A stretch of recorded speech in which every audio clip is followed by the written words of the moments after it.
Hello friends, my name is Kevin Fry and today is October 26, 2014. We're at Andersonville National Cemetery today, and I'd like to share with you a few things about the modern graves that are here. I'm also going to share something that's rather disturbing that is going to probably infuriate any of you that are veterans, or if you have families that are veterans, or if you just support veterans in general. But quickly, we're in the newer cemetery sections of Andersonville. We're in section I right now.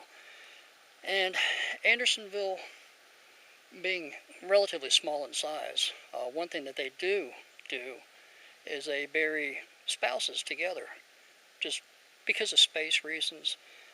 It's also nice because that way you don't have a husband where I'm standing, and then you have a wife that's way off in the distance.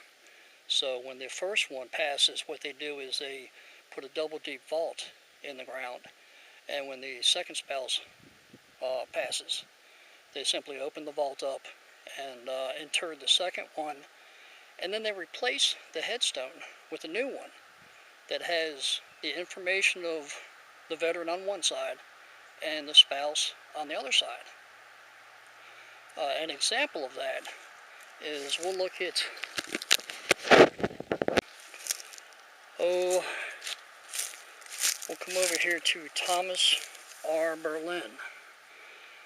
He died here in 1988.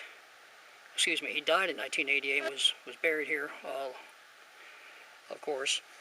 And if we look on the back side of the stone,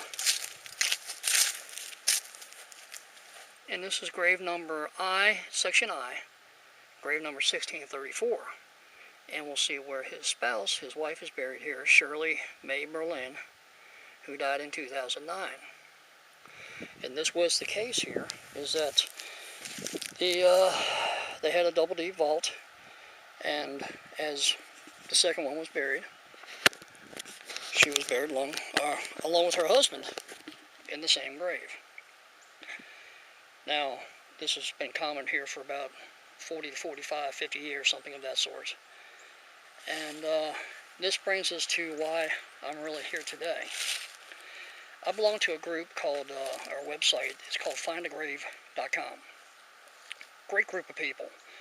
And to subscribe, you become a member, and you can put a request in to get a grave photo any place in the world. There's members all around the world.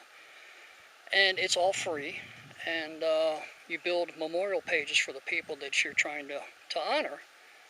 And volunteers, like myself, take grave photos and submit it and download it.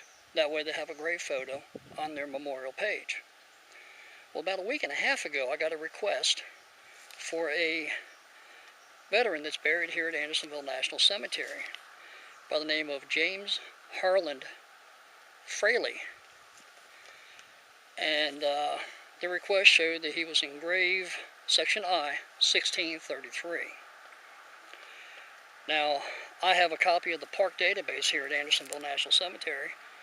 As most of you know, I was a volunteer here for 14 years before I separated myself from the National Park Service because of what I feel were unethical actions and events that happened here that I just couldn't bring myself to continue being connected with them. However, I continue for the past 4.5 years or so since I separated myself, volunteering for the public. And that includes taking photographs for Find a Grave here at Andersonville. So I received a request from Mr. Fraley, and I came down here to grave I, 1633, as it was requested. My database showed it. I also checked the National Cemetery database, which also showed that he was in the same grave. And he died in 1998, excuse me, 1998, September 8th of 2008. 6 years ago. And I came to grave 1633, and what I found, let me share with you, was his wife is buried here. Her name is Inge A., wife of Master Sergeant James H. Fraley, United States Marine Corps. And to document this, let's walk around to the back side of the gravestone, where it shows this is grave I, 1633. So now we have the question of, why do the records show that James Fraley is buried here, but it's not on the headstone? Now I had checked, again I checked all my records which showed that he was here. And thinking that maybe there was a mistake, something was entered wrong in both the database that I have of the historic site and the national database. I went to the Prisoner of War Museum, where they have a couple of computers that are accessed for the public. And I checked their records, and it showed the same thing. Just happened to be one of the rangers that came by and spoke to me. I have friends that still work here. And I asked her about it, and I asked her if she could verify that he was buried here, because I'm thinking, well, maybe for some reason he was buried in a different part of the cemetery, and that the grave number was just entered wrong. Well, last week, I got an email back from her, and she's informing me that yes, he is buried here in an unmarked grave, and that in 2008, apparently, his headstone was never ordered.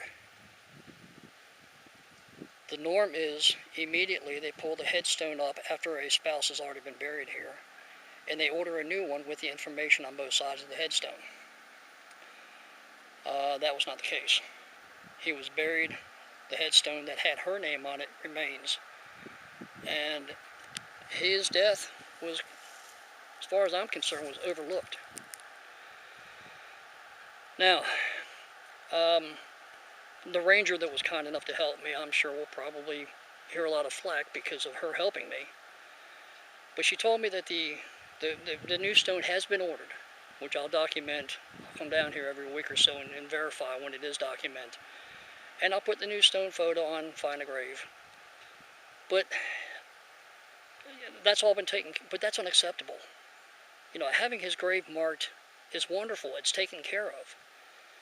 But he's rested in an unmarked grave for 8 years, and had I not received the request by a family member, he would have been here for eternity in an unmarked grave in a national cemetery.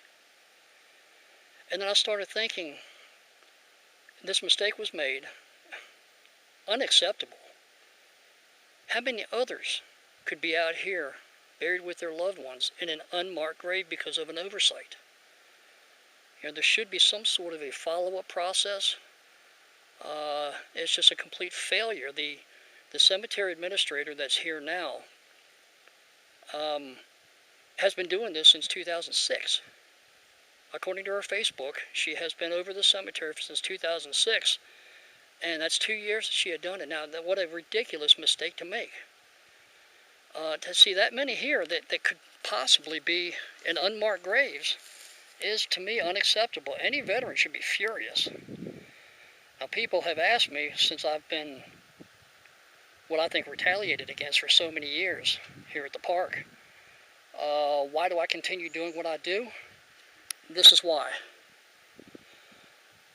The reasons are 20,000 reasons of why I continue what I do. There's no telling how many are here in modern graves that are in unmarked graves because of a simple, supposed simple oversight. This is unacceptable. You know, contact your congressman. If you need information, contact me at andersonvillehistorian@gmail.com, and I will be happy to direct you in the directions of who to contact and where. Thank you.